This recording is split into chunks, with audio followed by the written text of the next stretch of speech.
Hey everybody, Matt Burke here. Tonight I'm going to be reviewing the Savage Sword of Conan number 6. I got the Jason Sean Alexander cover right here. It's pretty badass. I've seen this guy's work on Spawn back in the day, but this is really cool. Really digging that. We got this new cover right here for the next issue. This looks freaking awesome. I'm really digging it. You got hyenas right here. You got this kind of like this leopard dude or something.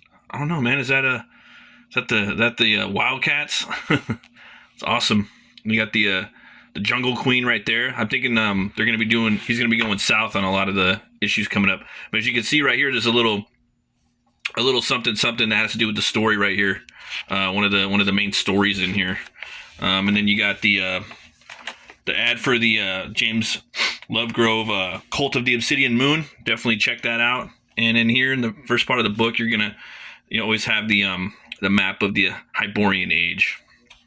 So pretty awesome because Robert E. Howard, man, he was a real historian, and he kept it as close as he could to the I'd say the world the way he thought it was, and I think he has a pretty good grip on what he thought it was as far as the prehistory side of it. Here's the contents right here. You got King Conan, the in Scoresold Part 2, Conan Madness on the Mound, which is a short pulp story, and then you got Dark Agnes, the head of Saint Denis, and a couple pinups in the back. So we'll go ahead and jump into the first story right here, and this is a pickup right here. Well, first of all, this is a illustration right here by Gerardo Zaffino, one of my favorite artists that's out right now. Go check him out on Instagram. It's really, really awesome ink work. Just love it. A lot of different tones. Love the tones, man. Love the tones. This story's picking right up. It's by Jason Aaron, and I forget the name of the artist. Let's see if they have him on here. Yeah, artist Jeff Isherwood. Excellent art. I really love it. It really reminds me of the old school Savage Sword of Conan style. And it picks up. Conan's been working with this. If you guys didn't read the first one, I'm sorry, but there's going to be some spoilers ahead. He's been working with this witch, and there's been this like cult that's been going around, and it's been killing witches, burning them at the stake, going all across some certain parts of Hyperborea. And Conan's, he's working with her, and she's like this witch of the north, and she's got these polar bears, and it's pretty badass. It's an older Conan, but as the story kind of goes forward, it kind of pushes the boundaries of what Conan's ideology is based on, and I'm sure a lot of purists wouldn't really be happy with it, but for me, I think it's pretty awesome. But here we go. Conan descended on foot from the frost-fouled peaks of the Graskell Mountains along the rugged border of Brythunia. Though alone, King Conan felt at peace in this gloomy wasteland where warm-blooded men was never meant to tread. The icy silence of the frozen forest was broken only by his singing. Full-throttled rendering of the most obscene drinking songs of a dozen distant lands, he sang with the mirth of a man who had lived more life and overcome more death than any other since the oceans drowned in Atlantis. A barbarian of graying beard and weathered bark, who walked without dread wherever his steps might take him. But all singing fell silent when he heard the riders approaching. In the wilderness, Conan was a beast among beasts. But once he crossed that savage border into the realm of the thrones and churches and other such malignancies of men. So right here we got this double page spread right here. King Conan, the Ensorcelled Part 3, The Woods of the Witchbreaker. And I really like this too. It's a fat like double page spread. He's coming up on these priests are coming after him. Conan knew that danger walked beside him, and they just look really freaking creepy. They got these like twig like things over their faces, and I really dug this story, man. It almost felt like a Solomon Kane story. I've noticed that with this new Titan series over the past year and a half, they've been really diving into more horror with Conan, and I'm all about it. But yeah, just check this out. I'm actually working on a book right now with for myself called Hell War, and it's going to be a big, wide format like this too, but a little something different.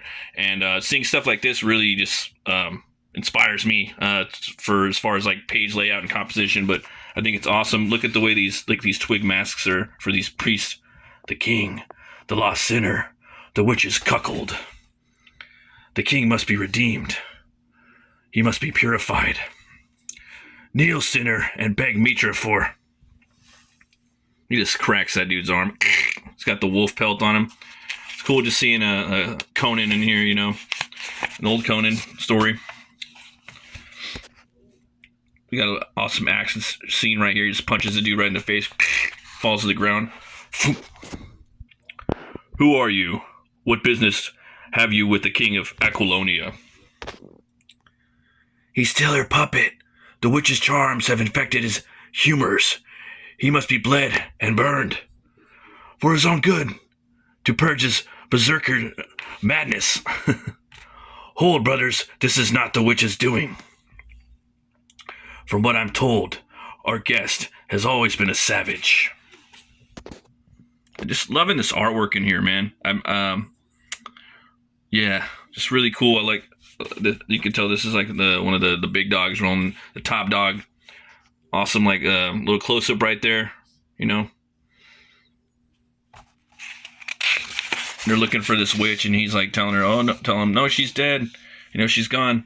Then they start coming in at him, and Conan ain't having it. There we go, trying to gang up on him. The king has gone berserk. The devil rises within him.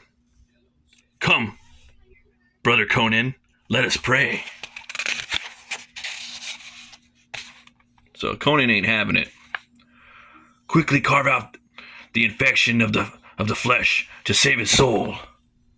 Look at that, dude. Throws a sword right into that guy's throat. Relax, your highness. You'll feel better once we've skinned you. All right. Conan's got a nice big sword. Pray to any god you will have, or have you thorn-headed eunuchs. Snap. I like how he just stabs that dude right in the fucking face and it breaks the sword off. This is the only prayer I need. Lord Mitra, here's your blasphemy. He grants our axes his grace and mercy. He just puts those two heads together. Shut up. Here we go. Hell cannot be blamed for befouling this king of men. It was no bewitchment that led Conan to lie to a servant of Mitra. I am no dog to be whipped by priest. So basically you're going to see, this is the priest that's been going around murdering all these witches and burning them at stakes and whatnot throughout Hyperborea. And he gives them a little origin as to who the kid was. He was raised, and basically his father, I believe, was like a magician, I guess, if you will, but not that great at it. Kind of like a David Copperfield. Drink a little bit of that Rebel 100. And he eventually, started learning witchcraft on his own, and he became this badass sorcerer as he grew up. And then he went around and started like sucking the life force out of all the different sorcerers and witches he could find. And this story's pretty dark, man. It took a dark path. So he wants Conan to join him, and Conan ain't having it. Picks up a sword from one of the other guys and just cleaves him right in half, right?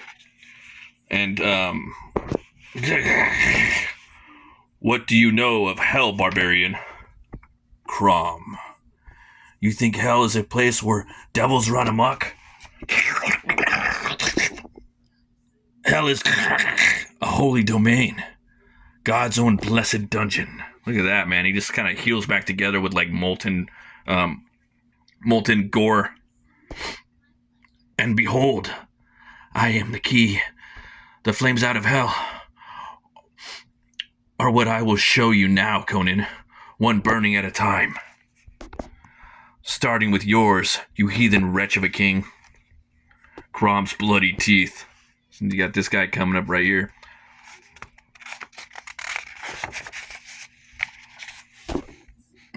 Hold him down, brothers. He's getting away. Let the dog run. Conan is not the one we seek. So they're putting him back together.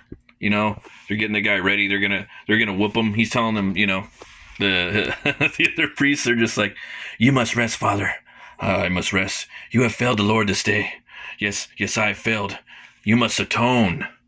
I must atone. Thank you, brothers. So they're about to whip him with that. Conan rides off. He's gonna go find the Witch of the North, the one that controls these polar bears. Again, look at the artwork, man. This is exactly the type of artwork that I'm looking for when I want to see Savage Sword of Conan.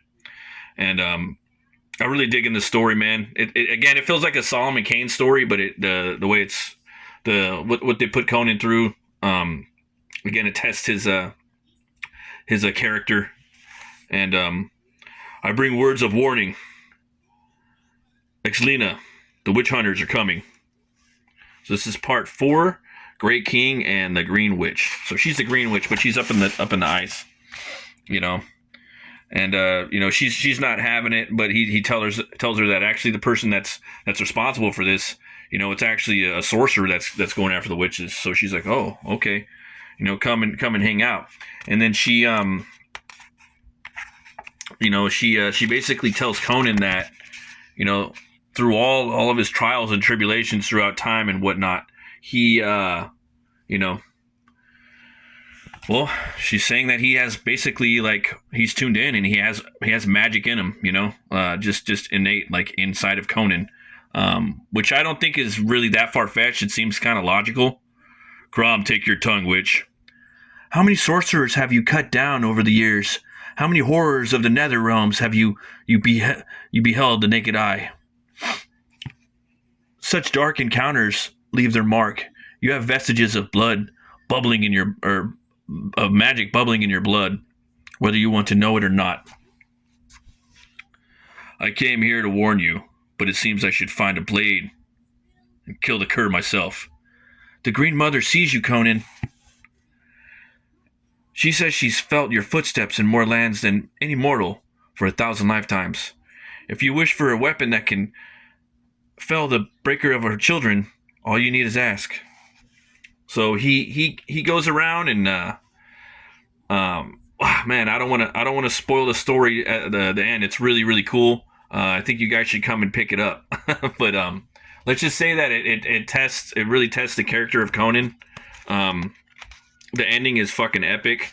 To be honest with you, I'm not a big fan of Jason Aaron. There's a lot of stuff that he writes that I do not like, and changes he's made to Thor.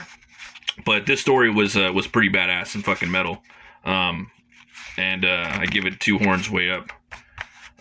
So yeah, definitely come check this out. Purists probably won't like it, but I dug it and I thought it ended really good. I thought it would make a really cool like little maybe like a TV one shot or whatnot. But yeah, definitely come check that out. Madness of the Mound. This was fucking badass. It takes place right after the Frost Giant's daughter.